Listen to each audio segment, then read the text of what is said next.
الرجیم بسم اللہ الرحمن الرحیم اللہم صلی علی سیدنا مولانا محمد وعلی آل سیدنا و مولانا محمد وبارک وسلم وصلی علیہ۔ مومنو، تم کو جائز نہیں کہ زبردستی عورتوں کے وارث بن جاؤ اور دیکھنا اس نیت سے کہ جو کچھ تم نے ان کو دیا ہے اس میں سے کچھ لے لو۔ انہیں گھروں میں مت روک رکھنا، ہاں اگر وہ کھلے طور پر بدکاری کی مرتکب ہوں تو روکنا مناسب نہیں، اور ان کے ساتھ اچھی طرح سے رہو سہو۔ اگر وہ تم کو ناپسند ہو تو عجب نہیں کہ تم کسی چیز کو ناپسند کرو اور خدا اس میں بہت سی بھلائی پیدا کر دے۔ اور اگر تم ایک عورت کو چھوڑ کر دوسری عورت کرنی چاہو اور پہلی عورت کو بہت سا مال دے چکے ہو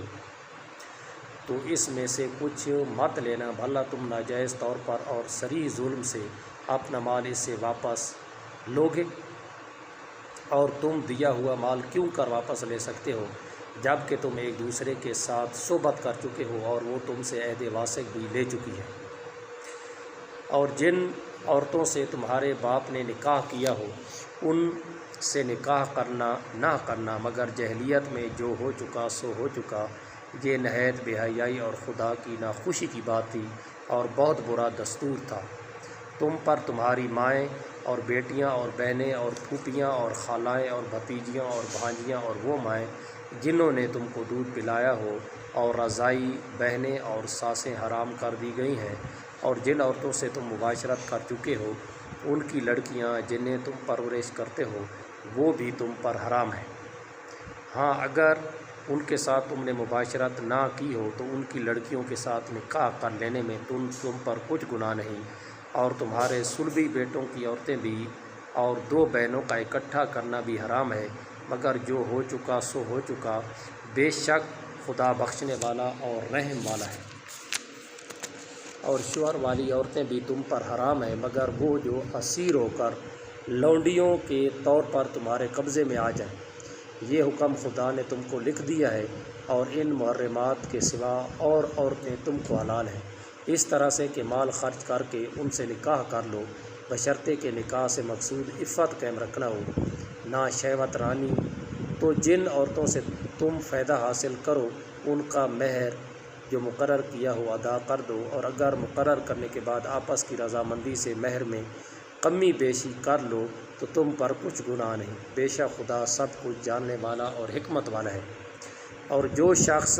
تم میں سے مومن آزاد عورتوں یعنی بیویوں سے نکاح کرنے کا مقدور نہ رکھے تو مومن لونڈیوں ہی سے جو تمہارے قبضے میں آ گئی ہوں نکاح کر لے، اور خدا تمہارے ایمان کو اچھی طرح جانتا ہے۔ تم آپس میں ایک دوسرے کے ہم جنس ہو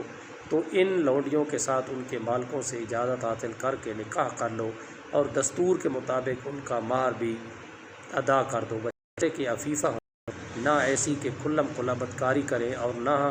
در پردہ دوستی کرنا چاہیں۔ پھر اگر نکاح میں آ کر بدکاری کا ارتکاب کر بیٹھیں تو جو سزا آزاد عورتوں یعنی بیویوں کے لیے ہے اس کی آدھی ان کو دی جائے۔ یہ لونڈی کے ساتھ نکاح کرنے کی اجازت اس شخص کو ہے جس سے گناہ کر بیٹھنے کا اندیشہ ہو، اور اگر صبر کرو تو یہ تمہارے لیے بہت اچھا ہے، اور خدا بخشنے والا مہربان ہے۔ خدا چاہتا ہے کہ اپنی آیتیں تم سے کھول کھول کر بیان فرمائے اور تم کو اگلے لوگوں کے طریقے بتائے اور تم پر مہربانی کرے، اور خدا بخشنے والا اور حکمت والا ہے۔ اور نہ تو خدا چاہتا ہے کہ تم پر مہربانی کرے اور خدا تو چاہتا ہے کہ تم پر مہربانی کرے، اور جو لوگ اپنی خواہشوں کے پیچھے چلتے ہیں وہ چاہتے ہیں کہ تم سیدھے رستے سے بھٹک کر دور جا پڑو۔ خدا چاہتا ہے کہ تم پر سے بوجھ ہلکا کرے، اور انسان طبعاً کمزور پیدا ہوا ہے۔ مومنو، ایک دوسرے کا مال ناحق نہ کھاؤ، ہاں اگر آپس کی رضامندی